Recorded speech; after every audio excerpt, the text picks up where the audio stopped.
Oh, Amadeus, how are you, first of all, before we even start? Shoot, what is it? It's near. Wait, I don't have university anymore, so that's all good. But I'm just working. I'm working. Right now, I'm in the period of like creation, so I'm just building things. With working on. I'm just working. Talking about creations, I know you're launching something soon, Yeah. but before we go there, I want to feel for who Amadeus is. So, in your own words, describe yourself. Shoot, I'm a person. I always preach abundance.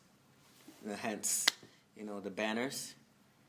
I believe that there's 5 principles to this thing called abundance: dream, initiative, knowledge, progress, and opportunity.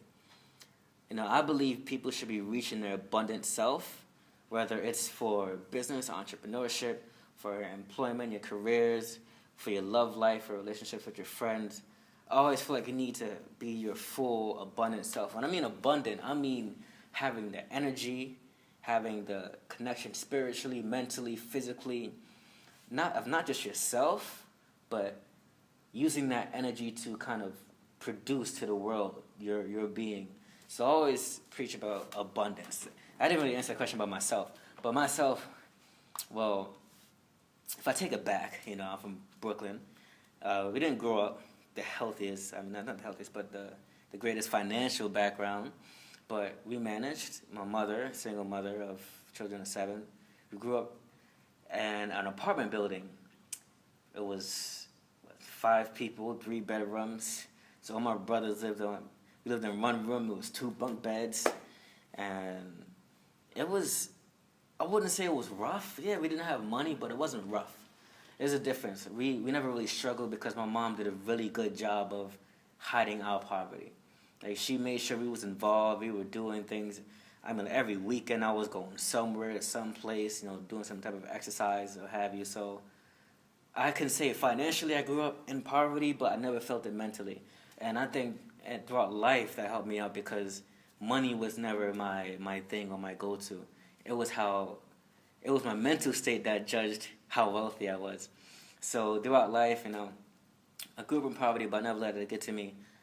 Then a blessing came onto me called a better chance. A better chance offered me a 3-year scholarship to Wisconsin, a high school in Wisconsin. So I went to Wisconsin for 3 years. First time moving away from my family. First time in my family that someone went away for high school, so that was a big change right there. So went there for 3 years. I should have been there for 4 because it's American high school, right? But I graduated early, and people don't really know how difficult it is just to graduate in itself from a boarding school. But I graduated 3 years, so that meant my last year I had to take 10 classes. 10 classes, 9 classes, there's 8 periods in the American school, so I had to take 8 classes, online classes, and just to graduate. So I graduate age 16, go to Japan for 1 year. That is another struggle itself, only because you're going in a place. Imagine going to, where are you from, actually? Well, where are you from? I'm from Somalia. From Somalia. Imagine going to I can't think, going to Mexico and having to speak Spanish when you don't know any of it. So for me, it was like, it's basically, if you're right-handed, it's like riding with your left toe. That explains Japan in 1 year. So it was difficult. Yeah, I had fun, but it was difficult. People don't know it was difficult. So after Japan, then I decided I was going to move on to the UK and study here. So I study international business now. And just 2 years ago, I decided to build my own brand, Amadeus Frazier. And that was lead me up till today.